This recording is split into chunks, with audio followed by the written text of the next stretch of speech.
Bonjour à tous, on commence cette revue de presse en France avec la une journal L'Équipe qui s'extasie sur la fin du mercato très agité des clubs de Ligue 1. Le marché des transferts a fermé ses portes cette nuit à minuit, mais les écuries françaises n'ont pas arrêté. Et le quotidien remarque que ce sont plutôt des paris qui ont été tentés par les équipes de Ligue 1. En effet, les dernières heures du mercato estival ont été mouvementées. Le PSG se renforce avec Rafinha, Nice accueille Reine Adélaïde, Rennes dépense 26 millions d'euros pour l'attaquant belge Doku, et l'OM muscle son milieu avec cuisance. Minus Sport aussi s'arrête sur la fin de cette période de mercato et estime que les jeux sont faits désormais. Maintenant c'est le rectangle vert qui donnera son verdict sur les bons coups réalisés ou non. On traverse la Manche où là aussi le mercato fait les gros titres. Et la surprise du chef nous a été réservée par Arsenal qui a dégainé 50 millions pour s'offrir Thomas Partey. C'est simple, les Gunners ont fait sauter la clause du milieu de terrain qui appartenait à l'Atlético de Madrid. Et la manière de faire du club londonien laisse songeur le Times qui indique qu'Arsenal a laissé couler le temps exprès afin de faire sauter la clause du Ghanéen. En effet, l'équipe de Première Ligue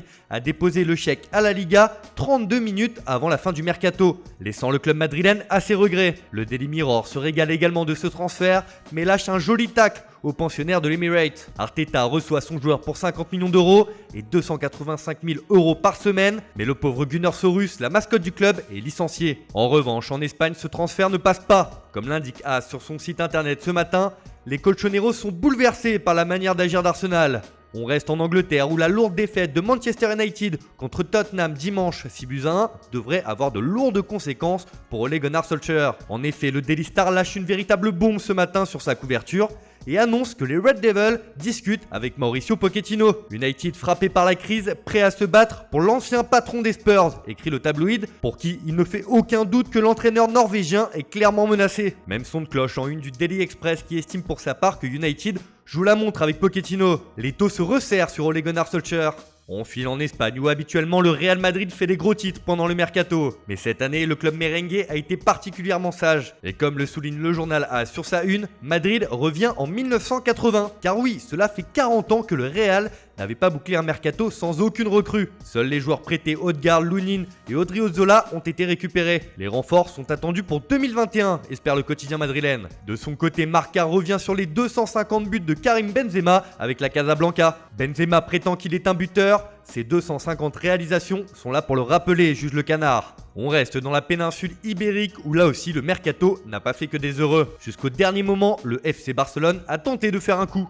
Mais malheureusement, cela ne s'est pas passé comme prévu et la presse catalane est clairement dégoûtée ce matin. Le titre du journal Sport est sans concession, sans transfert de dernière minute. Le dossier Memphis Depay est tombé à l'eau à cause du refus d'Ousmane Dembélé de rejoindre Manchester United. Ronald Koeman est donc sans véritable avant-centre. Eric Garcia, le défenseur de Manchester City, devra attendre jusqu'en décembre. Le club a essayé de le signer jusqu'à la dernière minute, mais n'était pas prêt à payer les 20 millions d'euros demandés par City. Mundo Deportivo revient également sur cette journée décisive pour le club blaugrana. Le journal catalan désigne clairement Ousmane Dembélé comme le fautif dans l'échec du recrutement de Memphis Depay. Les seules réjouissantes de ce dernier jour sont le prêt de Jean-Claire Todibo au Benfica Lisbonne pour 2 saisons et le départ de Rafinha pour le PSG. Évidemment, le mercato est présent un peu partout sur les journaux sportifs européens.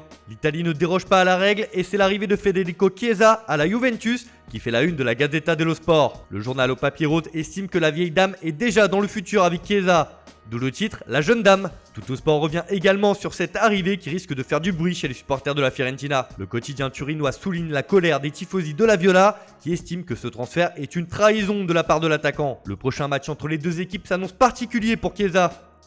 Voilà, c'est tout pour aujourd'hui. Bonne journée à tous. On se retrouve très vite sur Foot Mercato.